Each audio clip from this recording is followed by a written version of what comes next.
Welcome into the Big East Women's Basketball Update. I'm Meghan Caffrey. Man, oh man, is it a good day to be a Marquette Golden Eagle. After this past weekend, Marquette is the lone unbeaten team in the Big East. They also jumped 4 spots in the latest AP poll, and Marquette has now cracked the top 10. They are ranked 10th in the nation. That is not only a program best for the Golden Eagles, it is also the highest ranking by any Big East team since conference reconfiguration. It is just a huge accomplishment for Marquette along with Big East women's basketball. I think one of the greatest things after this accomplishment, head coach Carolyn Keeger was talking about the fact that her team just needs to continue to play with an underdog mentality. They want to continue to keep that grit and that fight that they have in them. They don't want to let their heads get too big, so to speak, and so they just continue to grind out these wins, not letting anything faze them really at this point. It's just so great to see Big East women's hoops getting continued notoriety week after week. Marquette especially continuing to jump in the AP polls. I also sat down with Pirates head coach Tony Bozzella to talk a little bit about his team. They're having a lot of success recently. We talked about their marquee win over DePaul this past weekend on Sunday, and we also got to take his take on the league.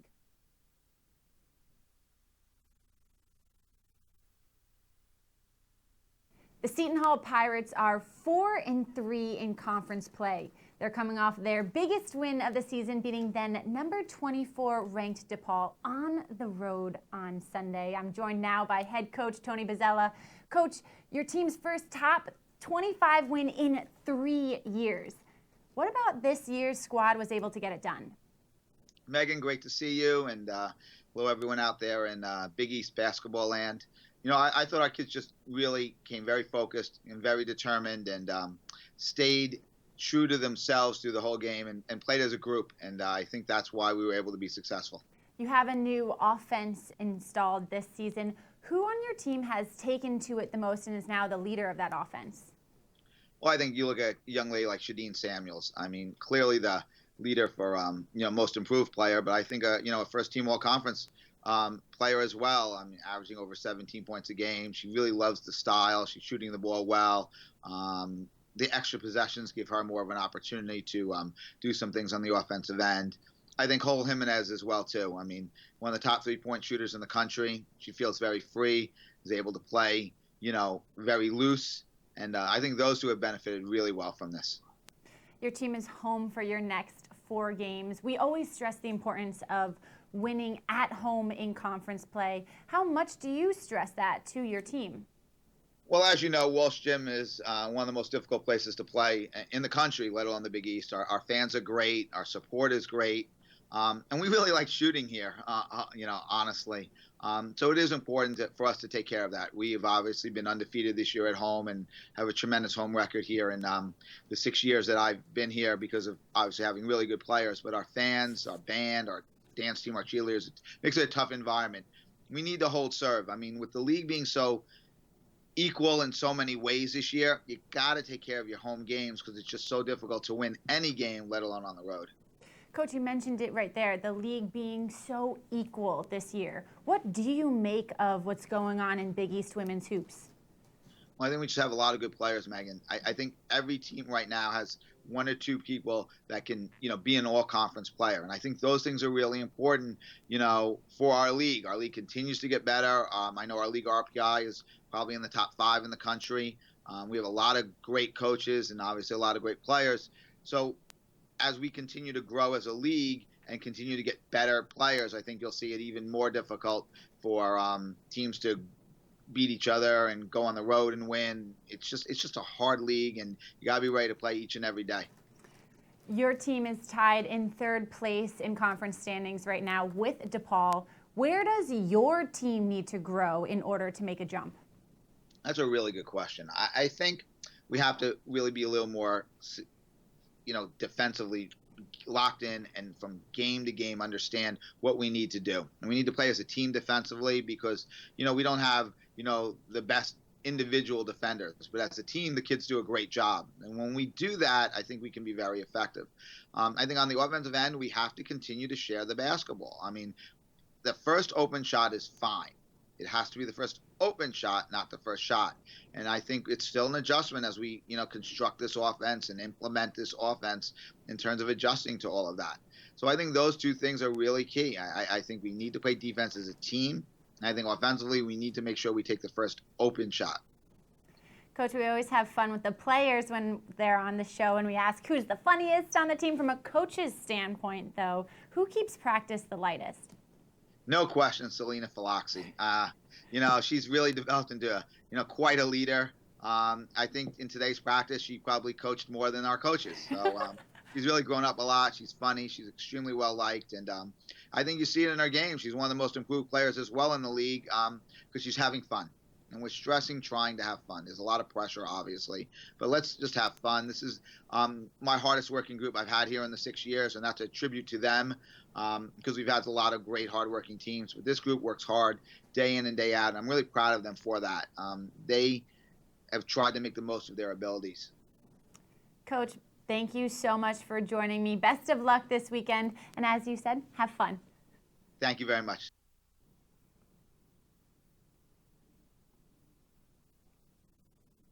It's our turn to have a little fun here as I welcome in my co-host, John Fanta. John, I mentioned it in the interview with Coach Bozzella. Seton Hall is now home for their next 4 games. How crucial is this homestand for them? This is the stretch that defines their season, in my mind, because Seton Hall is in a position where it can really take off and separate themselves in the Big East standings. Currently at 4-3, they're in a good spot to get a split on the daunting Marquette DePaul road swing. So to get a win out of that, Meghan, and to have that win in the conference opener over St. John's, a hard-fought one, this Seton Hall team has done the crucial things thus far to put themselves in a position where they can put a nice run together. And the Pirates, they're a team that has a couple of top 100 results. And Meghan, if they can take care of business at home, and there's a chance for them to get on a winning streak here, then we could be talking about some different implications for them come March in terms of postseason hopes. So this is a chance for them to really show that they are in that 3rd, 4th place conversation in the Big East and to separate themselves. 4 straight at home in this league in a Friday-Sunday schedule, you have to cash in. In the Big East, how important is momentum, would you say, if you're able to get those 4 wins at home, how big of an impact does then momentum have on you? It's everything, because for this Seton Hall team, there is such a huge difference between coming home and being 3-4 and not having that DePaul result, which is a really good RPI result. You're staying afloat, but you're 3-4 to where you're at right now. You get that win in Chicago, your first ranked win in 3 years, so now you've got people's attention, and now you have Villanova and Georgetown at home, both very winnable opportunities in this conference. Then you have Xavier and Butler. The Pirates lost to Butler by just 3 points. There is a chance here for them to win 3 of 4. If they were to win 4 in a row, then we could start to talk about this team being a dark horse in the NCAA tournament conversation, heading to the road then against Creighton and Providence. And that's really saying something. This team has evolved because they have Shadeen Samuels. Let's turn to a team who also made a statement this weekend, the Providence Friars, Huge. John. They went 2-0 over the weekend, including a triple overtime win over Butler, handing the Bulldogs their first conference loss of the season. John, you were on the call for that game. How exciting was that? Triple overtime. Just the 4th triple overtime game in Big East women's basketball history, and the first since the conference reconfigured. Yo-Yo Nogic in the top 10 all-time and 3-pointers made during Big East play. And the Friars have a point guard, and her name is Kayla Webb. You just saw her pull up and hit that 3. Maddie Jolin's playing the most consistent basketball of her career. The Friars have outside shooting. They're the best 3-point shooting team in the Big East percentage-wise. They come off those high screens, and they are deadly on the jump shot. Jim Crawley has developed talent, and he's brought in talent. There's Geary, you see, with the 3 last weekend. This freshman class for the Friars is going to change this program for the better. I am really impressed with what I'm seeing. What I thought was really interesting is head coach Jim Crowley said after His team had 32 turnovers and shot 7% in a quarter in that game, and they were still able to win it. And he said that's what defense can do for you. How did you assess their defensive performance? What they did against Butler is they made it hard for Torrey Schickel to catch the ball inside, Megan. And that's what you have to do. You can't let Torrey Schickel get it easily in there, a player who manufactures double-doubles like it's nothing if you let her. So what Providence did is they said, we're going to put length on you. And they did that against Butler. They made it hard for Schickel. They forced Kristen Spoiler into tough shots. And if you force Butler into three-point attempts, that is actually something that the Dogs have struggled with. They only average just over 5 threes per game. Providence's perimeter defense was a big game changer in this one, and they made it hard for Torrey Schickel to catch it inside. Once Torrey Schickel catches it, you are toast. You are toast, so you got to make it hard for her to do so. I think it was really interesting to see how Providence had a great defensive performance up against Butler, who they're known for their defense in the Big East. Exactly. They gave Butler a taste of their own medicine. This Friars team scored just 3 points in the second quarter of that game. They won it in triple overtime. That is incredible. Absolutely incredible. Let's turn to now analyst Monica McNutt. I spoke with her a little bit earlier about her thoughts on where the league is at.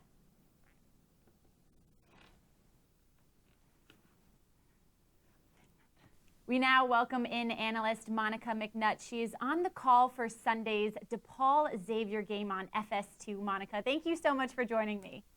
No problem, Megan. Happy to chat. Let's start with DePaul, Monica. The Blue Demons won the Big East tournament last season. They were picked to finish at the top in the preseason coaches poll alongside Marquette. However, DePaul is 4-3 in conference play right now. What do the Blue Demons need to do to establish a rhythm moving forward? Well, honestly, Megan, I think we're starting to see that from them. I think back to their game versus Georgetown here in D.C., where they were down double digits and managed to come back and win that ball game. I know, myself included, to a degree, folks were sort of blown out of the water a bit to see the loss to Creighton to kick off conference play. But I think it's just that, kicking off conference play. And I think you have to give them a little bit of wiggle room. I mean, the game of basketball in a game and over the course of the season is about the ebb and flow. It's a series of runs. But I think we're starting to see DePaul hit a little bit of momentum. I do think that a key to that has been their commitment on the defensive end. We know that they can score. I mean, we know they've got Grays, they've got Campbell, they've got plenty of young ladies that can score. But I think they had to be reminded of just how hard it is to win in this league and that you truly can't take anything for granted. But I think Creighton was a solid wake-up call for them. What is the biggest difference in this year's DePaul team that you've seen in versus last year's? The key to grasping what he's calling when he's calling it is just a degree of toughness. Now, I think that this team can get there, but I also think you got to give credit to the league. The league looks a little bit different than it did last year as well. I mean, you've got Butler and Marquette that are at the top standing right now, and they would be the teams that come to mind in terms of being in the way for a DePaul team that's trying to repeat the success they had last year. You mentioned it right there, Monica. Butler. DePaul faces the Bulldogs on Friday. Butler has the stingiest defense in the Big East. They are leading the Big East in scoring defense. What does DePaul need to do offensively to score on Butler on Friday night? So I am really excited for this matchup. I'm excited for the next two games that Butler has because they finished with DePaul and then they've got Marquette. I look at Coach Godleski, who truly formulated a system that would allow the players on his roster to thrive, and it has been an incredible turnaround for his program, I'm sure that you know. And then I'm looking at Coach Bruno, who is well established in this league, who always has the horses that he needs in terms of putting players in position to be successful. This one I expect to come down to execution, both on the defensive end and on the offensive end. You mentioned Butler's stingy defense.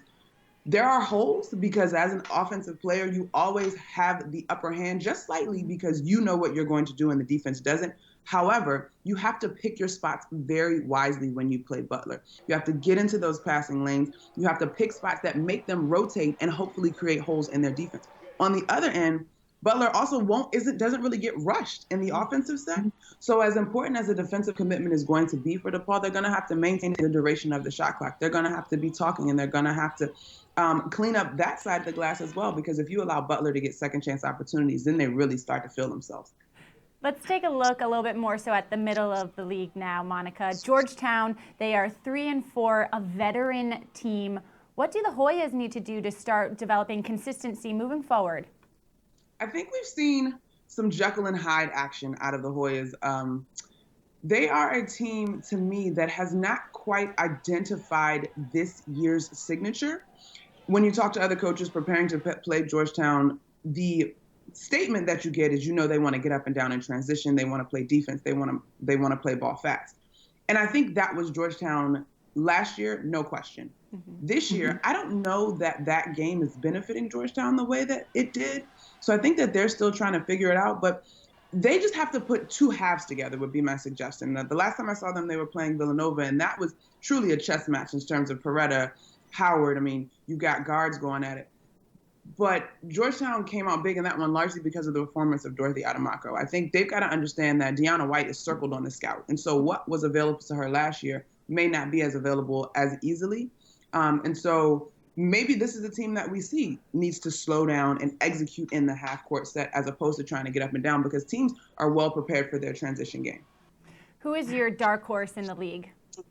Oh, man. So I haven't seen either of these teams yet in person, but I'm thinking that Seton Hall might be my dark horse. Although when I saw Providence knocked off Butler, I was like, ooh, maybe I need to pay those guys a little bit more attention as well. But I think Coach Bozzella just does a fantastic job with Seton Hall. And I know when I saw them last year a few different times, I was just sort of impressed with, again, their toughness. They seem to be really talented this year. We know Samuels had a big week coming off of an award last week. And so I think that's a team that might be able to sneak up and get some people. I kind of think that they're due. So we'll see. I would pick Seton Hall, the Pirates. And they have that whole entire new offense in store this season that you're seeing really come to light now. Indeed. And I think anytime a coach, there's something about the relationship when a coach goes and sets up a system that is truly for his players, right? Like, it's one thing as a player, you show up, okay, this is what we got to run. This one's my favorite play. This one may not be my favorite play. But when a coach says, hey, guys, we're going to overhaul this. We're going to play to our strengths. As a player, you're like, wow, like, not only does Coach have a tremendous commitment to win, he has a commitment to win that is catered to what I do well. And so you can't do anything but get excited about an opportunity to do something that is custom fit for you. I don't know about you, Meghan, but when I get some clothes tailored or get a dress tailored and it's fit just for me, like, you get excited about that. They are there. You're custom made. It gives you all that, the confidence. It gives you the confidence then that you can take on the world. You can take on that meeting, that game, that interview, whatever. Exactly. And so if the overhaul of an offense is going to speak to success, we've already seen that with Butler, right? Like, they've had a complete turnaround because Coach Godleski did the exact same thing. Now I'm going to have you choose your all Big East starting five. All right, I do want to give this slight disclaimer in that it is a little bit of recency bias in my starting five. And this could change over the course of the season. But I got to go with Marquette, who's into the top 10, which is outstanding for Coach Carolyn Krieger and her program. Natisha Heidemann is definitely on that list. And then I've actually got Kelly Jacott from Villanova. I just think that her skill set is a defensive problem. Like, she's just so patient, can score on the outside, can score on the inside, really has a strong grasp on the game. Then I'm going with Whitney Jennings from Butler because I think she's an outstanding point guard, and obviously you know the success that Butler is having. I could envision her playing off of Natisha Heidemann or even switching roles to a degree because Jennings also can knock down big shots. Okay. Then I'm going with Tori in the paint because I don't think that we have a big in the league that sort of matches up with her in her efficiency, Tori Butler. And then I'm wrapping this up with Marte Graves from DePaul right now.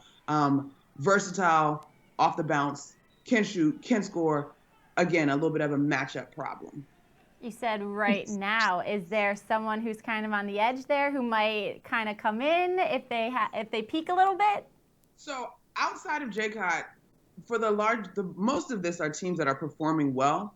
I really like Dorothy Adamako out of Georgetown. I also am a big fan of Ari Gray over at Xavier, but I need to see those young ladies and their team kind of give me a little bit more consistency. And I know that's sort of a double standard because Villanova right now has some work to do in conference play, but I think Jacott has just really established herself as a consistent threat no matter how that game goes in the league. I'm looking for some more consistency from Gray, looking for some more consistency out of Adamako. And then you got to watch Shadeen Samuels over at Seton Hall as well. Monica, thank you so much for joining me. Have a great call this weekend. Thanks, Meghan.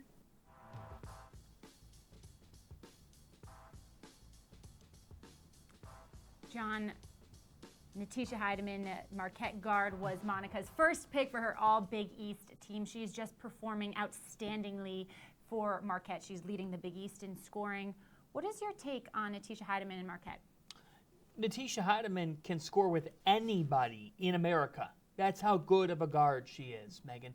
This is a player who has always had that catch-and-shoot ability, but Natisha's playmaking ability has evolved throughout her Marquette career. She can take you off the dribble, she can pull up, step back, do all those things, and of course finishes at the rim. And Natisha Heidemann plays for a Marquette program that loves the fast pace. So when you ask those players, they talk about how enjoyable it is and how much they feed off that offensively. When you play the way that Carolyn Keeger does, they average in the mid-80s in points per game. They lead the Big East in scoring. Natisha Heidemann, part of that has to do with her. The style at which they play, though, she benefits from. This is a legit scorer, and this Marquette team, they can score with anybody in America. That's why they are one of the top 10 best teams in the country, because that's what women's college basketball is trended towards. You've got to be able to put up points in the 80s, sometimes lower 90s to get that win. That's what it's coming down to now. And what do you think it says about this Marquette team that they were without their star, Alizea Blockton? She was out with an ankle injury for 5 games, and they continued to share the ball to win. What did that say about the depth of their team? It says that they just aren't about one player, which when you have 5 players who have scored 1,000-plus career points in their 4 years at Marquette, it says that you've got that and that is legitimate. Alizea Blockton is a tremendous talent, a WNBA future player, and a player who can score in so many different ways, defends well. This is the type of player that is a threat on the floor at all times. But she's got players accompanying her that also get it done. Heidemann and Imani Wilbourn. You're talking about Imani Wilbourn, who is a Big East Tournament most outstanding player from 2017. Yeah. She was the best player in the Big East Tournament 2 seasons ago. So when you have Wilbourn, Heidemann, I'm so looking forward to Davenport versus Tori Schickel on Friday night in Indianapolis. That is going to be fascinating. On Sunday in Indianapolis between Marquette and Butler. This is a Marquette program that is a dark horse to make the Elite Eight and perhaps go even further. Well, John, you mentioned the upcoming schedule right there. Let's now take a look at some of the key games that we have coming up this weekend. I look at Providence and Creighton on Saturday, John, because Providence, like we mentioned before, they had a 2-0 weekend, and we also had talked about, in the case with Seton Hall, the importance of momentum in this league. So I think it's going to be really interesting to see how they face against Creighton. Well, I look at DePaul and Butler. The Blue Demons have won all 15 meetings with the Bulldogs, including 11 meetings as Big East foes. That matters when you've dominated a series that much, because when you're facing a team, they know that they've never beaten you. Think about Tori Schickel, Whitney Jennings. Think about those seniors. They've never been able to beat DePaul. That sits in their head.